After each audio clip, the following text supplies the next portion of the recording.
I want you to understand the difference between a difficult relationship and a toxic relationship.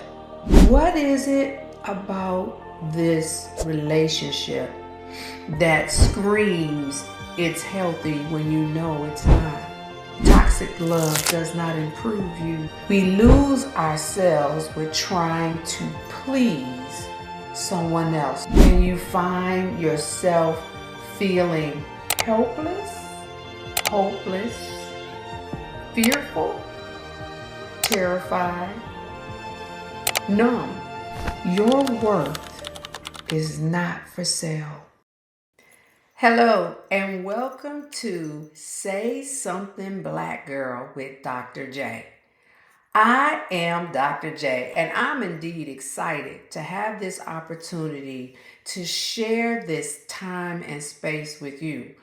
As I said in my trailer, I want this to be very authentic, very transparent, very honest.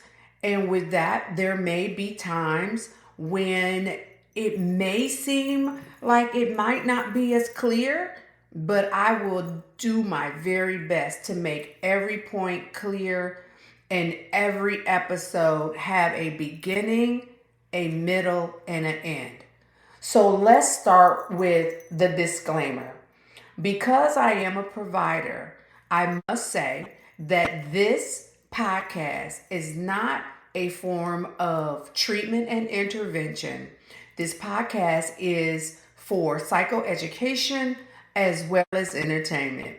I want to say if you are feeling suicidal or homicidal, or you are thinking about engaging in self-injurious behaviors, I am going to encourage you to call 911 or go to your nearest ER or find a provider in your area who can really help you manage the symptoms that you might be experiencing. With that being said, welcome to the first podcast of Say Something Black Girl with Dr. J. I said that I was going to go head in. So first, let me tell you guys, come on, friends. Come on, sis. This podcast thing has been so darn challenging. I wanted to set up a studio. I got all this studio equipment. I got a roadcaster, a big mic. I got big cameras, lights, and guess what? I couldn't figure it all out at all. I mean, as you can see, my lighting is off, but you know what I said? 2026 is a year of elevation. And so you will see if you hang in there with me and I hang in there with you, in time, it will get better. And I mean with everything we do, from the setup of this studio to all of the things you will set up in your own life in 2026. Let's go, sis. We're about to get busy. Welcome to Say Something Black Girl with Dr. J. I am not starting this video over again. So if I mess up, hang with me, sis. I'm really trying to go somewhere with this. So I did jot down a few notes. No, I am not reading a script from ChatGPT or whatever it's called. But I did write some notes down because I really want to be able to cover the topic in great detail. And I want you to be able to walk away with something that you have learned about yourself today. If you don't mind, I just really want to be myself. I don't want to be anything other than what I said I was going to be in the trailer. And that's somebody who loves you because we share a shared experience. So let's go. The first topic that I'm going to talk about in this podcast is a hot topic. This is something that I hear a lot when I'm seeing patients, when I'm talking with friends, when I'm speaking with colleagues, when I'm teaching at conferences, etc. This is something that comes up every single time, and it's about being in a toxic relationship. So I've entitled this podcast, Sleeping with Satan: How to Identify and Terminate a Toxic Relationship. Now, sis, you know I'm not saying that you're sleeping with Satan for real. But what I am saying is that the decisions that you may have made to be in a relationship with someone because maybe of the exterior features and not really about the content or character of the man and who he really may be, may have placed you in a position where you're extremely unhappy. I know I don't want it to come across like it's your fault, but I want you to take some accountability of your actions. Understanding why you're in this relationship in the first place might be associated with things that you may have experienced in your childhood traumas that may have contributed to the dysfunctional relationships that you continuously find yourself in over and over again. Is it that you might be feeling lonely? Is it that you might be feeling insecure? Could it be that you have low self-esteem? Are you seeking for the perfect partner? Are you trying to prove that you have this piece of arm candy and that he or she is providing you with not only a look, but with financial stability? However, you're living in a big, pretty prison. What is it about this relationship that screams it's healthy when you know it's not? Are you tied to the material things and the money? Are you tied to what people will say if you're not with them? Are you complacent because you just don't like being alone?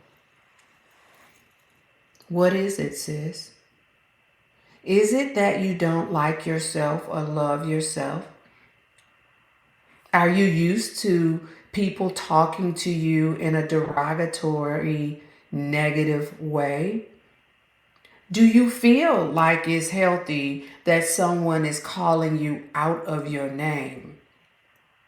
You know all the derogatory things that you've heard your partner or the person in your life say, other than the name that you were given by your parents. Do you always forgive them for that? Is it frequently happening? And you find yourself feeling helpless, hopeless, fearful, terrified, numb. Yeah. But let's go, sis. You know, we women of color, black women, we know how to hide it.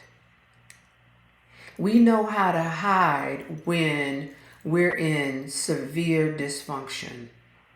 What happens with us? Well, we can be extremely depressed, but nobody would know it. We might be anxious. We might be isolating ourselves. We might be engaging in other self-destructive behaviors like drinking, smoking weed, or smoking other things, popping pills for chronic pain. We might be irritable, agitated, We might be unbearable at times, or we might isolate ourselves and become extremely guarded.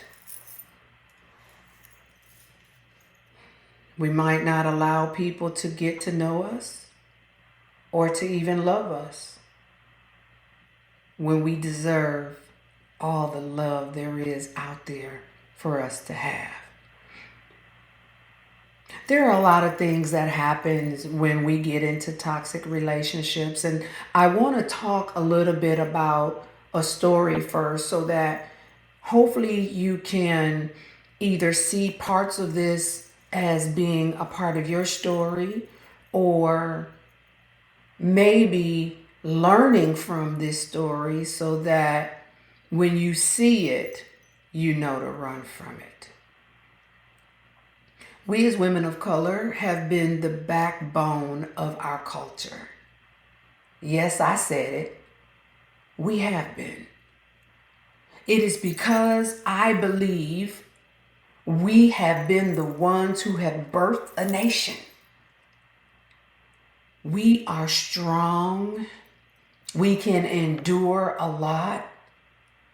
We manage to multitask in situations where we shouldn't even multitask. We carry a lot on our backs. We birth our children. We take care of our husbands. We give to our families.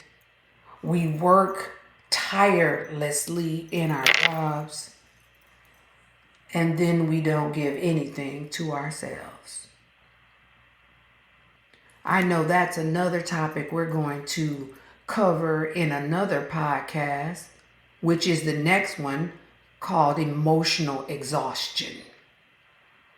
But when we get into these toxic relationships, we lose ourselves with trying to please someone else so much that there's nothing we can do to please them. We try to make them happy. We try to accommodate their every need. And yet we find that this person doesn't even care about our needs at all.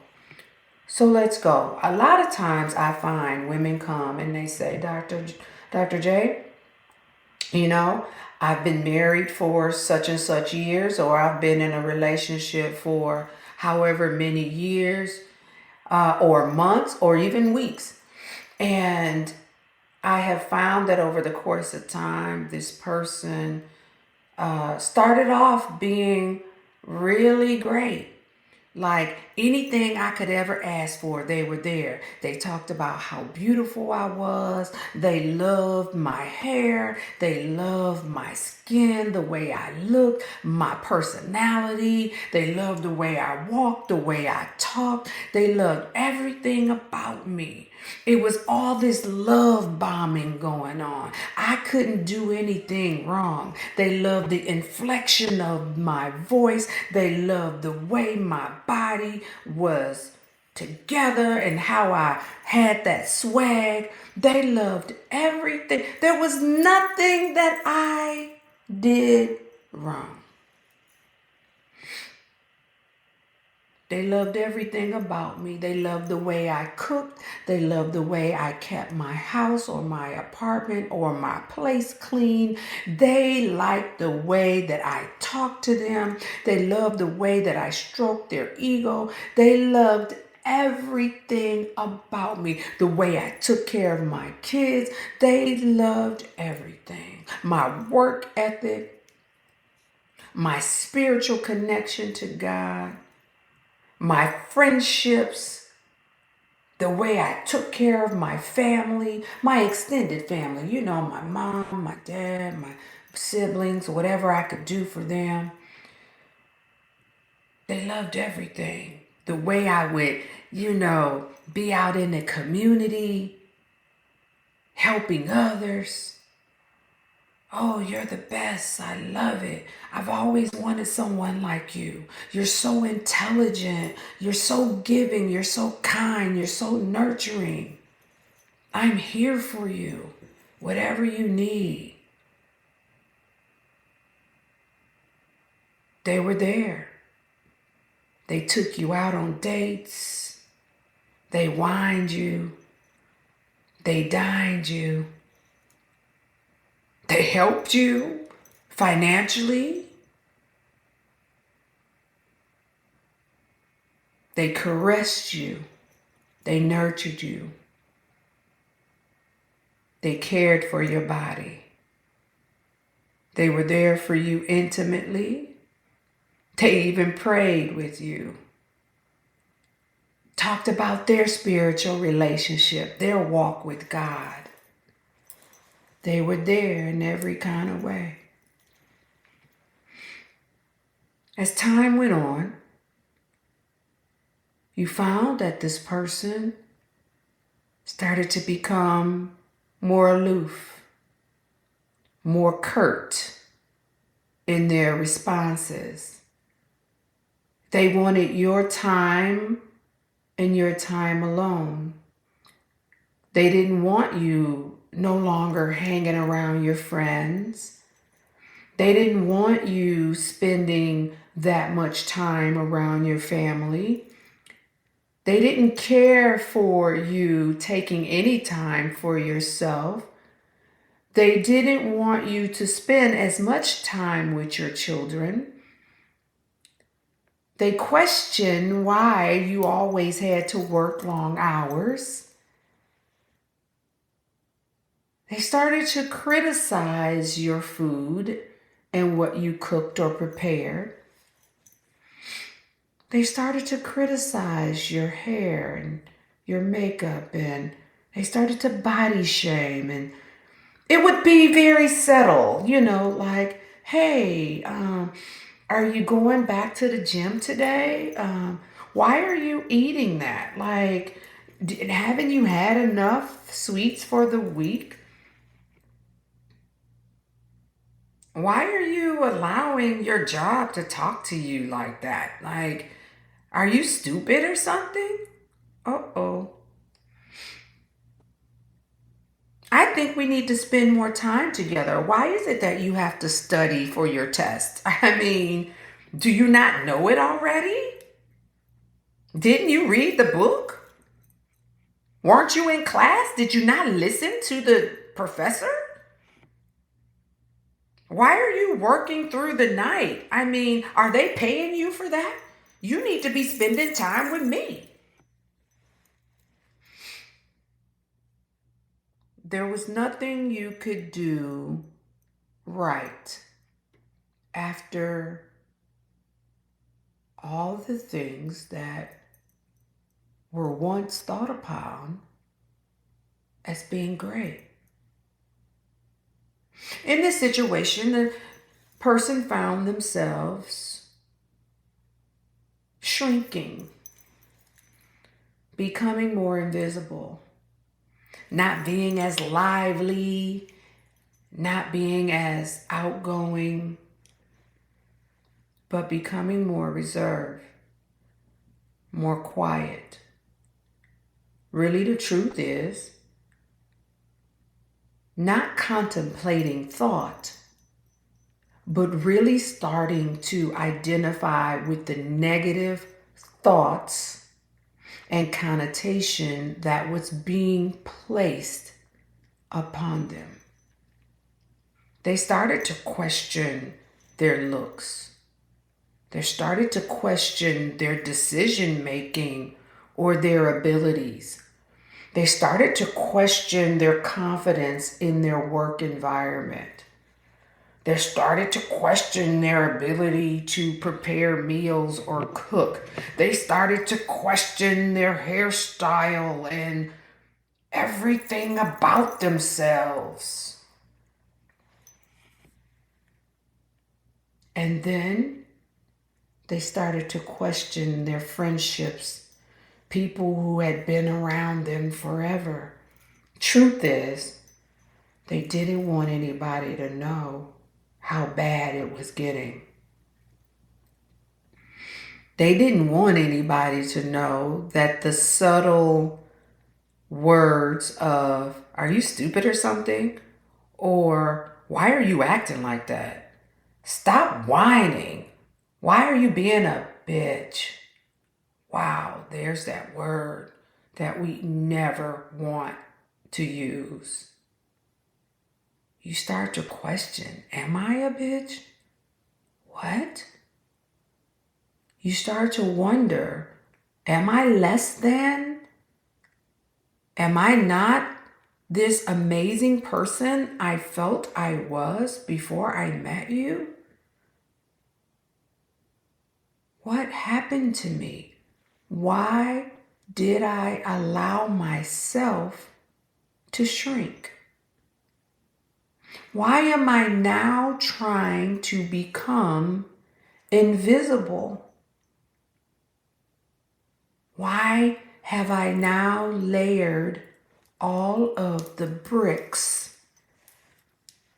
and I'm now guarded?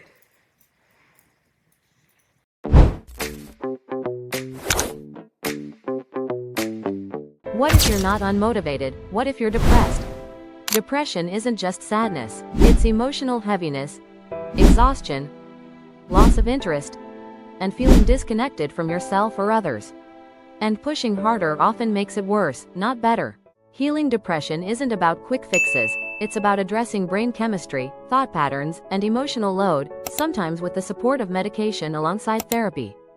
Therapeutic Alliance and Testing Center provides psychological testing and therapy supported by careful medication management when treating depression. Advanced mental health therapy, counseling, psychological testing, and medication management services all under one roof.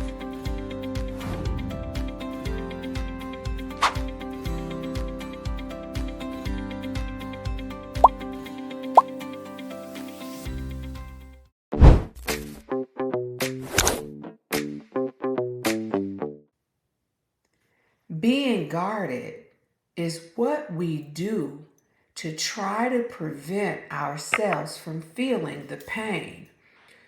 That level of defensiveness that we have to create is our body and our brain's way of formulating and utilizing our defense mechanisms to keep us from experiencing this trauma.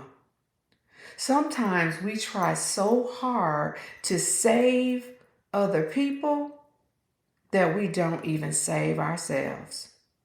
It's like we throw ourselves on the train track just to prevent someone else from experiencing pain.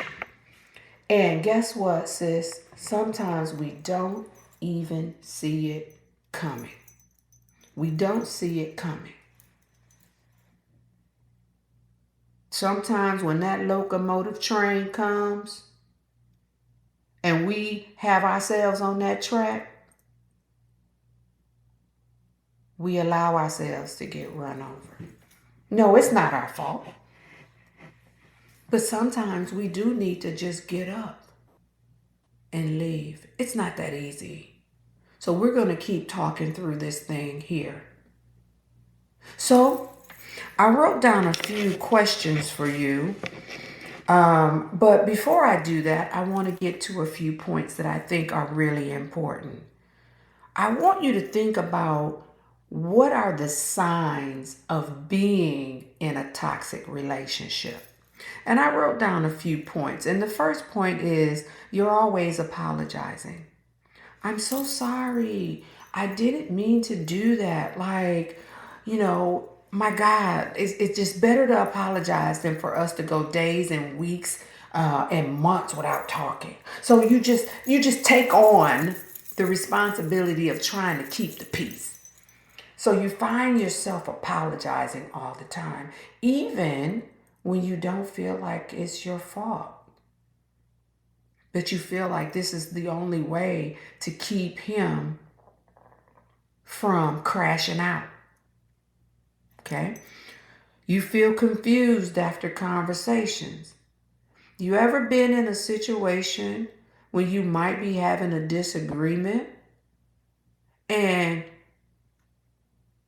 he has flipped it?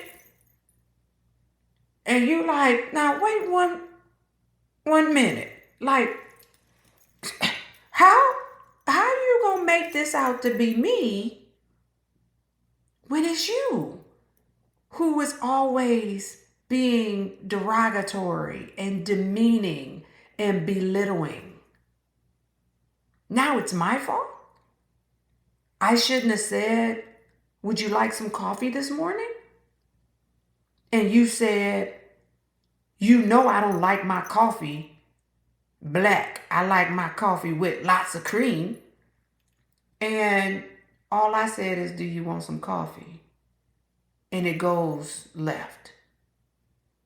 Then you start talking about things that happened 2 weeks ago and things that happened 3 years ago and things that happened in a previous relationship. And you then confront me with all of your anger. Are you confused after a relationship? Do they punish you emotionally? You know, the silent treatment. Don't say anything for 3, 4, 5, 6 days. You're trying to talk to them and they're ignoring you as if you're invisible or you don't exist. And you're pleading for their love. You're just pleading for their attention, pleading for their acceptance of you. My question is, do you accept yourself? Point number 4, their love is conditional. They only love you if you're doing something for them. They only love you if you're doing something for them. If you're going where they want you to go, wearing what they want you to wear, hanging out with only the people they allow you to hang out with, separating yourself even from family or friends because they're controlling your every move.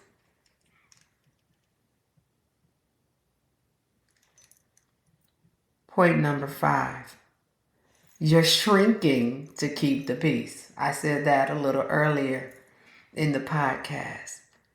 You used to be outgoing and lively and everybody's like, hey, what's up, sis? And you're like, what's up, chica? And now they see you and you're just a shell of yourself.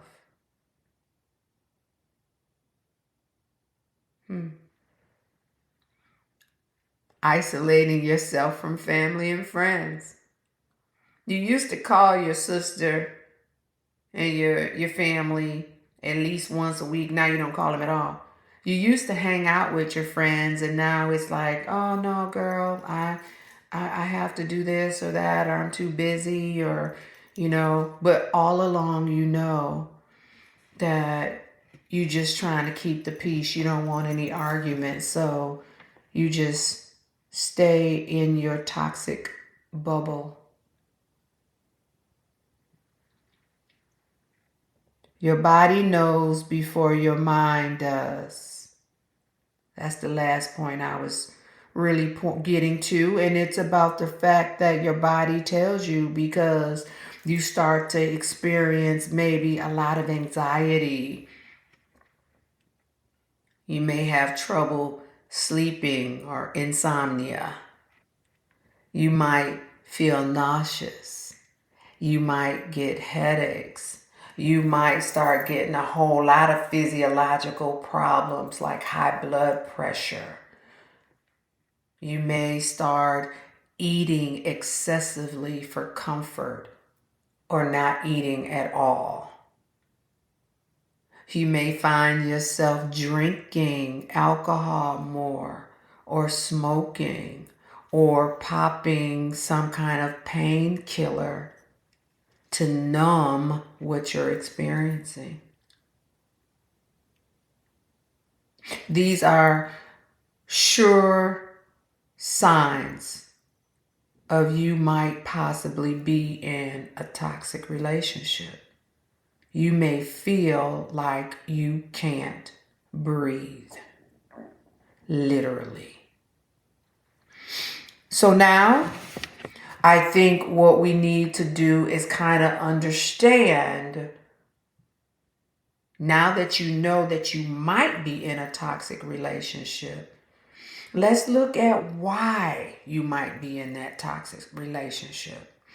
Is it possible that you might be in that relationship due to childhood traumas? And what I mean by that is, did you come from an abusive childhood?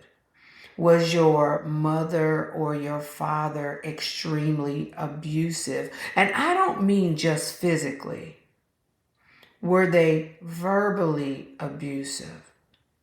Was your mom or your dad yelling and hollering all the time?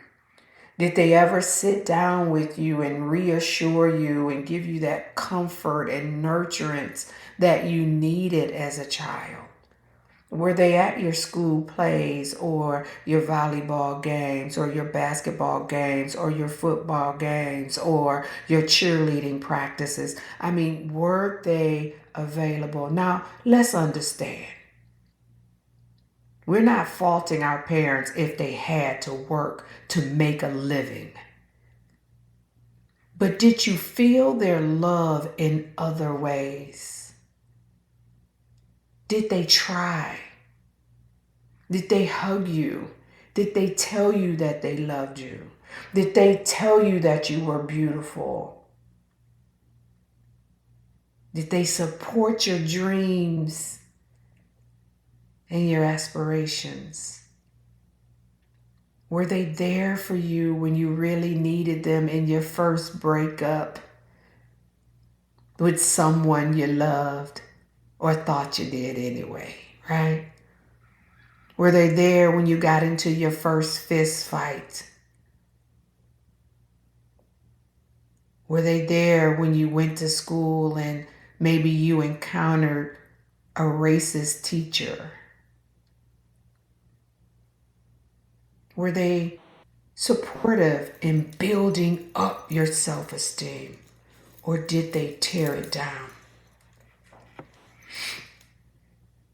Was there love in your home? I'm not saying perfection. I'm saying love. Was there love in your home? Think about that for a second. And if you had all of those things and you were blessed enough to be raised with a mother and a father, did you see the love between them? Did they hug? Did they kiss? Did they talk? Did they share meals together? Did they go out on dates? Did they do things with you all or you as a family? Did they show you what real love, healthy love looks like in a marriage, even when there are disagreements? Did you see the caring? Did you see the protection? Did you see the spirituality between the two of them? Did you see them praying together? Did you see them fellowshipping together? Did they take you to church? Did they teach you about God or a higher power? What did you see in your home? Did your parents suffer with any type of addictions, whether it was drug addiction, pornography addiction, sex addiction, etc.? Did you see that? Were you raised in a single parent home? Where your mom or your dad may have given you all the love you needed? They sacrificed for you. They gave you what they could. They poured out their very best in you.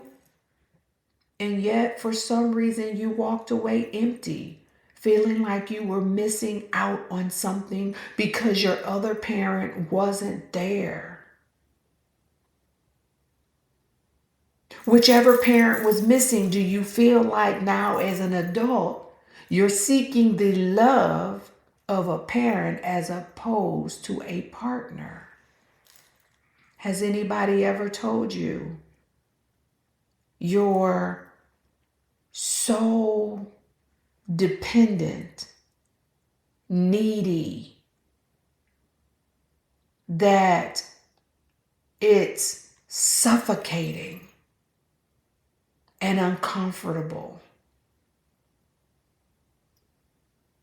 These are some of the things that I think is important to understand about yourself and to work through so that you don't find yourself an easy prey for someone who thrives off of control and dominance and toxicity. Being able to identify things about yourself that might prevent you from being the best you. Yes, we all have some work to do. We all have some work to do. But women of color, sisters, we have a way of masking our pain so well that we are the ones that end up hurting ourselves in the end. What do I mean by that? Sometimes we stop taking care of ourselves altogether. We might look good when we leave our house, but when we come back, we find ourselves exceptionally depressed, extremely anxious, very irritable, agitated. We might immediately come home and get in the bed. Or we sit down and we watch mindless TV for hours and hours and hours on end. Or we might eat everything fatty we can find. Like we don't even care about what we're doing to our body. We might not go to the doctors like we need to get our physical checkups, our wellness exams, our mammograms. We may not take care of our kids the way we need to because we're so exhausted and we know we're going right back into a toxic environment. We can't even protect ourselves and let alone protect our children. Our children start to see us be belittled, talked too crazy, treated inhumanely,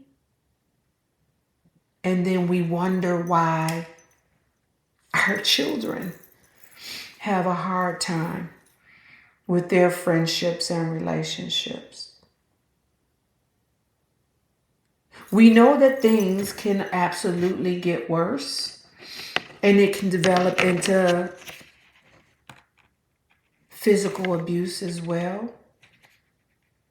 Where it starts. Where does it start? Where does it start? Well, Dr. J, it started with him initially just pushing me, calling me names, saying I'm unattractive, I'm ugly, nobody wants to be with you. I don't care how many degrees you have. You're still dumb.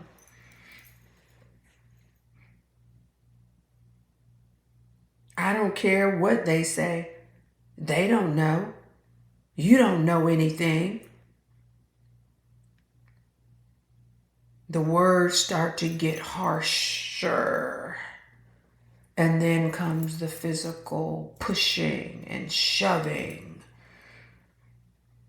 And now here comes the blows,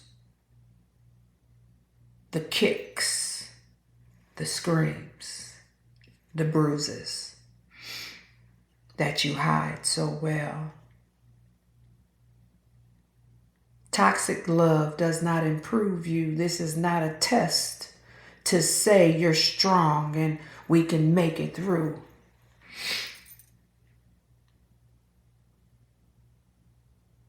There's nothing about this bond of trauma and abuse that's healthy. But yet, sometimes we feel like this is all I have. If I let it go, I have to start over. And if I start over, I don't know what I'm going to get. At least I know this devil. But do you? What if God has something better for you?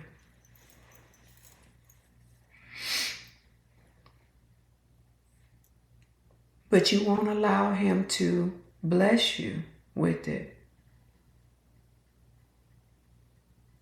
because you're caught in a prison and a web of lies. You see, we're good at protecting the very person who hurts us. What do we hold on to? A glimmer of hope that they will change. There's something that I teach my patients, and that is you can only control yourself. You cannot control other people. You can only control your own thoughts. You control the energy that you're going to give to anything. You control the boundaries that you're going to put in place for yourself. But you cannot control someone else. If you've given everything to this toxic relationship,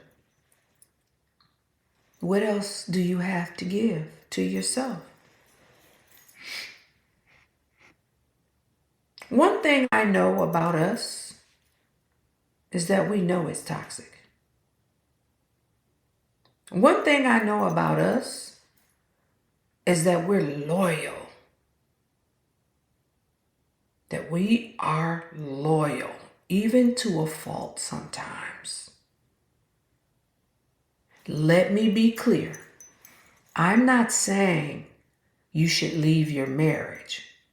I want you to understand the difference between a difficult relationship and a toxic relationship. A difficult relationship is something that you can work through the challenges.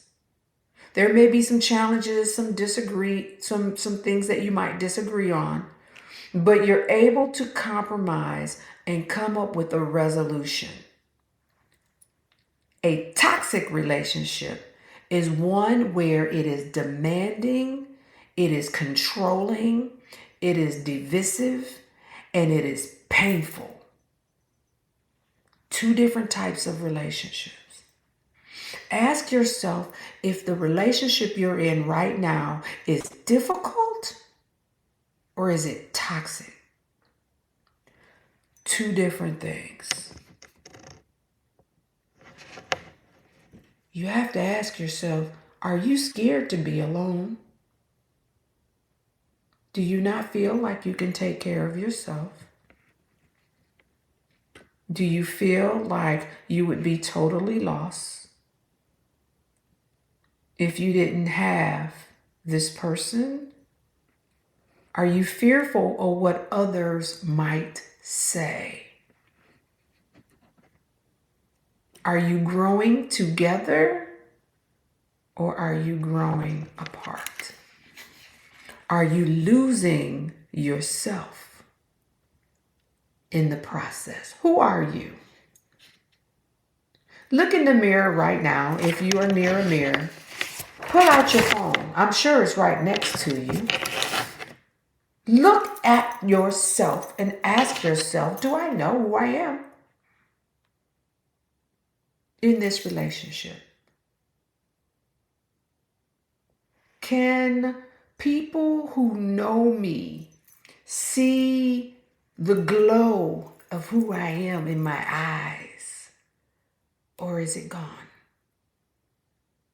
Do my eyes look hollow? Do I look confused and lost? Like I am trying to find where the camera is on this computer? I mean, have I lost my voice?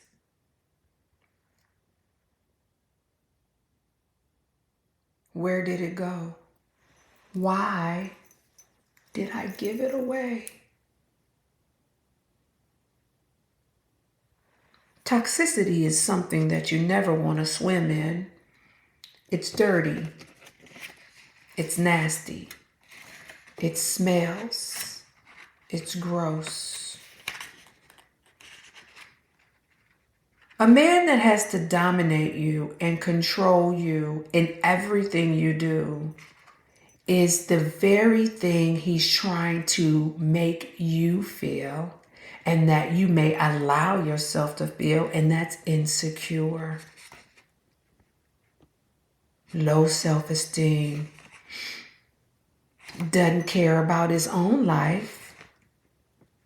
So why would he care about yours?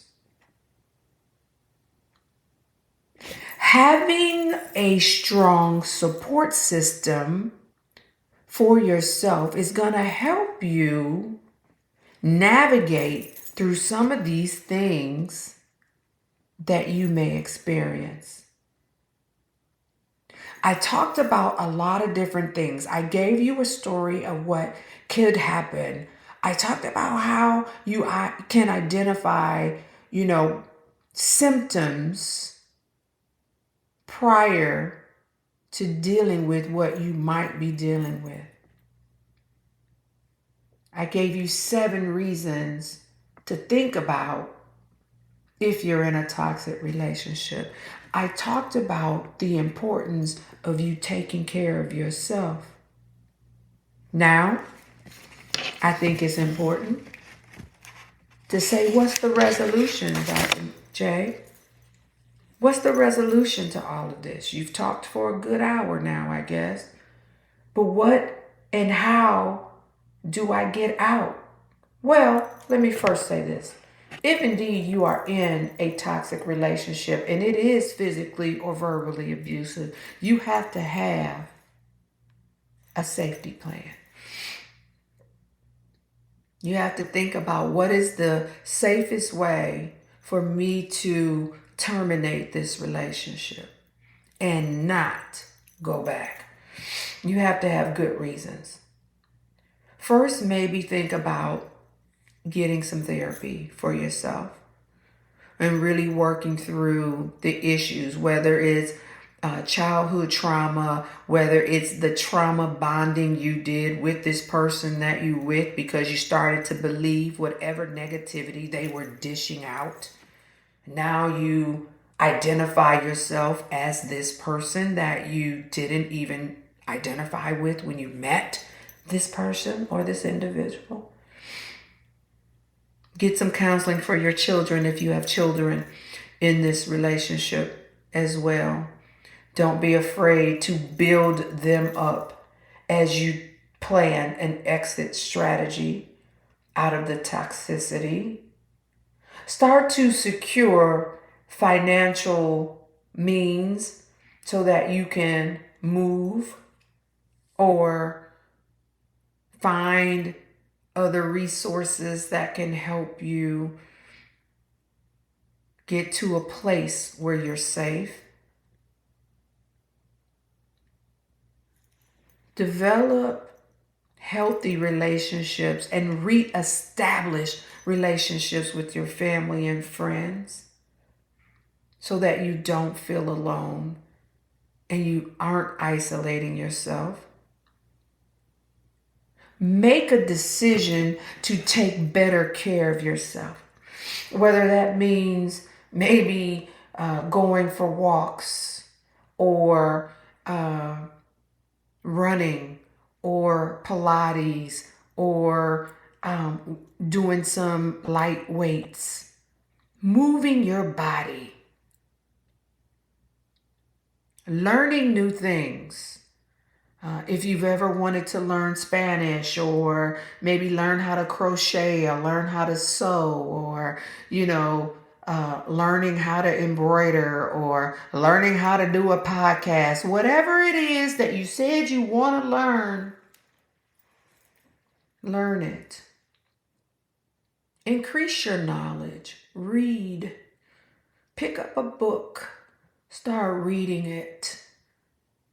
Enhancing your vocabulary, your thought process.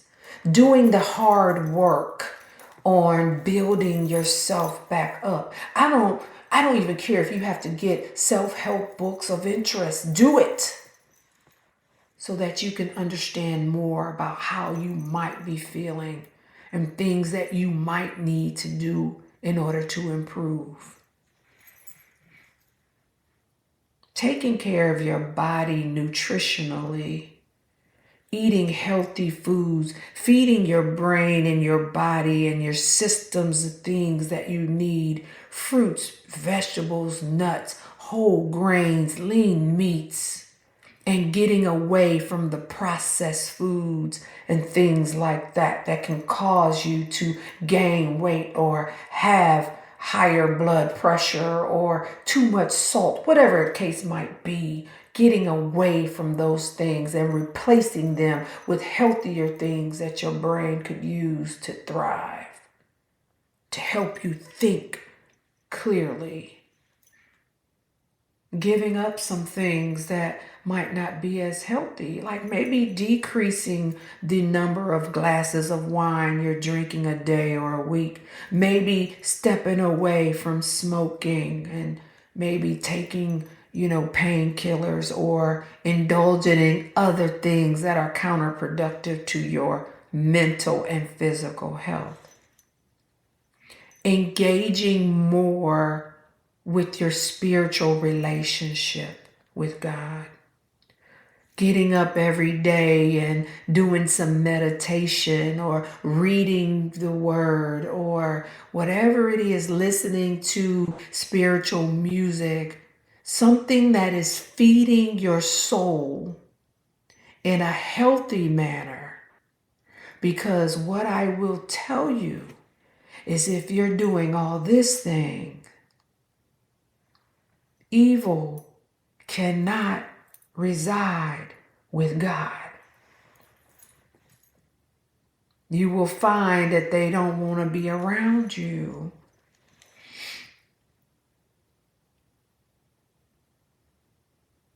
And it's okay.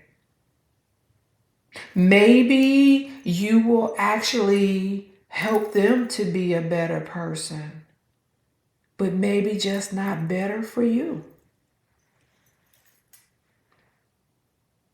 Last but not least, Black girl, your worth is not for sale.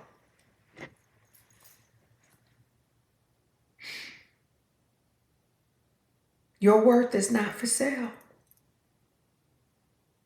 You can have 17,000 degrees, or you might not have no degree, because I don't think that makes you who you are. That's just a part of who you are. Let's not get that twisted. No matter if you are formally educated or not, your worth is not for sale.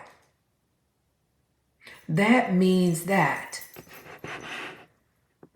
you should not sell yourself to be in a toxic relationship because of material things that they may have.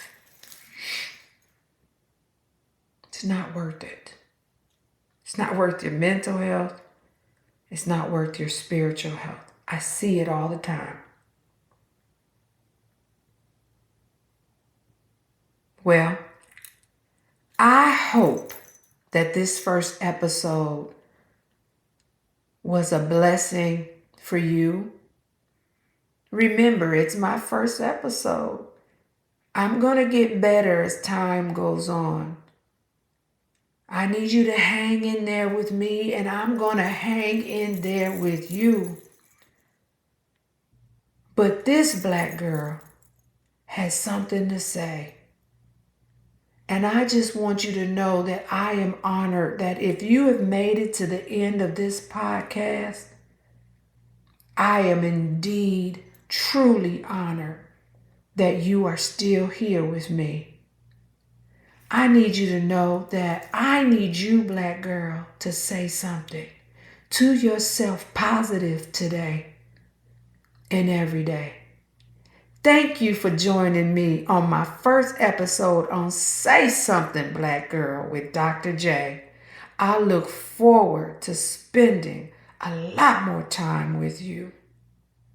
Know your worth, sis. Know your worth.